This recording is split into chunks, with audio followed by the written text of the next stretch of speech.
मुंबई के अंधेरी इलाके की चकाचौंध और भागदौड़ के बीच एक ऐसी जगह है जहां वक्त आज भी थमा हुआ है, जिसे लोग अंधेरी हवेली के नाम से जानते हैं।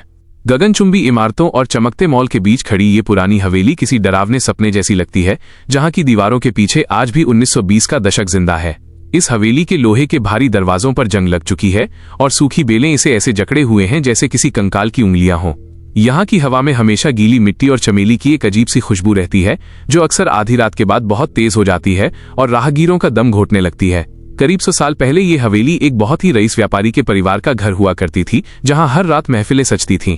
कहा जाता है कि एक तूफानी रात वहाँ एक बड़ी दावत चल रही थी और अचानक सारी रोशनियां बुझ गईं, जिसके बाद उस घर से कभी कोई जिंदा बाहर नहीं निकला।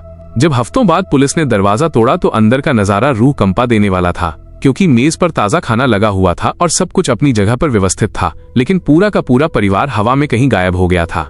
आज भी अंधेरी हवेली में ऐसी घटनाएं होती हैं जो विज्ञान की समझ से परे हैं, क्योंकि हवेली में सालों से बिजली का कनेक्शन नहीं होने के बावजूद आधी रात को खिड़कियों के पीछे एक रहस्यमयी मोमबत्ती की रोशनी घूमती हुई दिखाई देती है। बारिश वाली रातों में हवेली के अंदर से पियानो बजने की एक बहुत ही धीमी और दर्दनाक आवाज आती है, जिसे सुनकर किसी का भी दिल बैठ जाए। कई लोगों ने दावा किया है कि उन्होंने दूसरी मंजिल की बालकनी पर एक महिला को खड़े देखा है, जो पुराने जमाने की भारी रेशमी साड़ी पहने नीचे की सड़कों पर गुजरती गाड़ियों को देखती रहती है। पर जब कोई उसकी तरफ देखता है तो उसकी आंखों की जगह सिर्फ गहरे काले खाली गड्ढे नजर आते हैं। ये हवेली आज भी वहीं खड़ी है, क्योंकि इसे गिराने की हर कोशिश नाकाम रही है और जो भी इसके करीब जाने की हिमाकत करता है, उसे अपनी परछाई के पीछे किसी और के चलने का एहसास होता है। मुंबई के अंधेरी इलाके की गलियों के बीच छिपी वो हवेली आज भी एक अनसुलझी पहेली बनी हुई है, जिसे लोग अंधेरी हवेली का पहला अध्याय कहते हैं। इस कहानी की शुरुआत उस समय हुई जब मुंबई को बॉम्बे कहा जाता था और इस हवेली का मालिक शहर का सबसे बड़ा कपड़ा व्यापारी सेठ हीरालाल था। हीरालाल ने ये आलीशान हवेली अपनी इकलौती बेटी की शादी के तोहफे के रूप में बनवाई थी, लेकिन जिस रात शादी की दावत दी गई, उसी रात पूरा घर एक कब्रिस्तान में बदल गया। शहर के बड़े बड़े रईस उस रात वहां मौजूद थे और जश्न का माहौल था, लेकिन अचानक रात के ठीक 12 बजे हवेली की तमाम मोमबत्तियां एक साथ बुझ गईं। चश्मदीदों का कहना है कि उस अंधेरे में केवल एक ही आवाज सुनाई दी थी, और वो थी एक घुंघरू की छनक, जो देखते ही देखते चीखों में बदल गई। जब सुबह हुई और पड़ोसियों ने हवेली के भीतर झांका तो वहां सन्नाटा पसरा हुआ था और मुख्य द्वार भीतर से बंद था। स्थानीय पुलिस ने जब कुल्हाड़ियों से दरवाजा तोड़ा तो उन्हें जो दिखा उसने सबके होश उड़ा दिए, क्योंकि वहां एक भी इंसान मौजूद नहीं था। पूरी हवेली फूलों से सजी हुई थी और खानसामों द्वारा तैयार किया गया गरम खाना मेजों पर सजा था, लेकिन न तो दूल्हा दुल्हन मिले और न ही सेठ हीरालाल का कोई निशान मिला।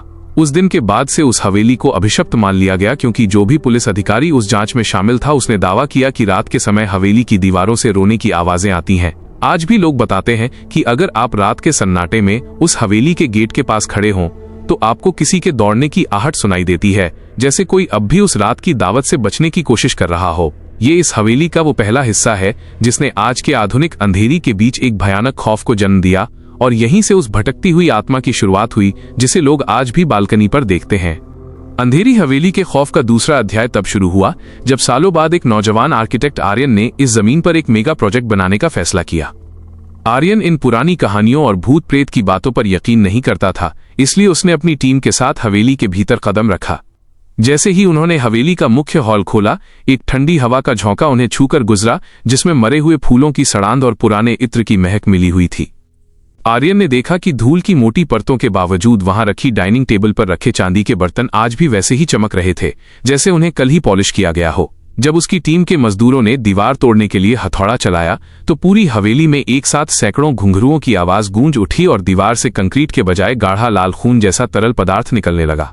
डरे हुए मजदूर काम छोड़कर भाग गए, लेकिन आर्यन वहीं रुक गया, क्योंकि उसे ऊपर की मंजिल से किसी के गाने की आवाज सुनाई दे रही थी। वो सीढ़ियां चढ़कर ऊपर पहुंचा और उसने देखा कि एक कमरा जो बाहर से बंद था वो अपने आप खुल गया और अंदर वही गायब हुई दुल्हन का जोड़ा एक कुर्सी पर रखा था, जैसे कोई अदृश्य वजूद उसे अभी पहनकर बैठा हो।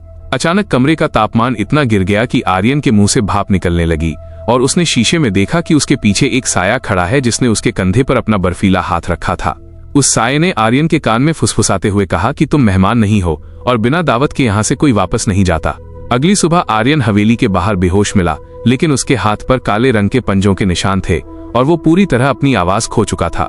आज भी आर्यन पागलों के अस्पताल में है और वो कागज पर सिर्फ एक ही नक्शा बनाता रहता है, जो उस हवेली के नीचे बने एक गुप्त तहखाने का है, जिसके बारे में दुनिया को अभी तक कुछ नहीं पता था।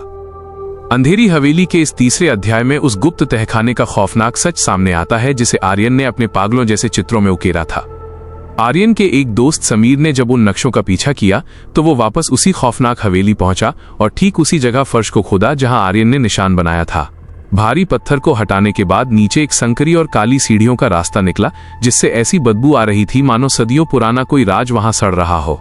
समीर टॉर्च लेकर जैसे जैसे नीचे उतरा उसने देखा कि तहखाने की दीवारें इंसानी हड्डियों और राख से बनी हुई थी और वहां की हवा में एक अजीब सी फुसफुसाहट गूंज रही थी। तहखाने के बीचों बीच एक बहुत बड़ा गोल पत्थर था जिस पर वही खाना सजा हुआ था जो 100 साल पहले की उस रात गायब हुआ था, लेकिन वो खाना आज भी ताजा था और उसमें से भाप निकल रही थी। अचानक समीर की टॉर्च की रोशनी एक कोने में पड़ी जहां सेठ हीरालाल और उसके पूरे परिवार के कंकाल एक घेरे में बैठे थे, जैसे वे आज भी उस दावत के खत्म होने का इंतजार कर रहे हों। तभी उसे समझ आया कि वो कोई आम गायब होने की घटना नहीं थी, बल्कि सेठ हीरालाल ने अपनी दौलत और अमरता के लिए किसी शैतानी शक्ति से सौदा किया था, जिसके बदले उसने अपने पूरे परिवार और मेहमानों की बलि चढ़ा दी थी। उस तहखाने की दीवारों पर खून से लिखा था कि जो भी इस दावत को देखेगा वो इसका हिस्सा बन जाएगा, और तभी पीछे से भारी दरवाजा अपने आप बंद हो गया। समीर ने अपनी आखिरी सांसों में महसूस किया कि उसके पैर जमीन में धंस रहे हैं और वही घुंघरुओं की आवाज अब उसके बिल्कुल कान के पास थी। अगले दिन सुबह जब लोगों ने देखा तो हवेली के बाहर आर्यन के हाथ के निशान गायब हो चुके थे, लेकिन हवेली की बालकनी पर अब एक नहीं बल्कि 2 साए खड़े दिखाई दे रहे थे।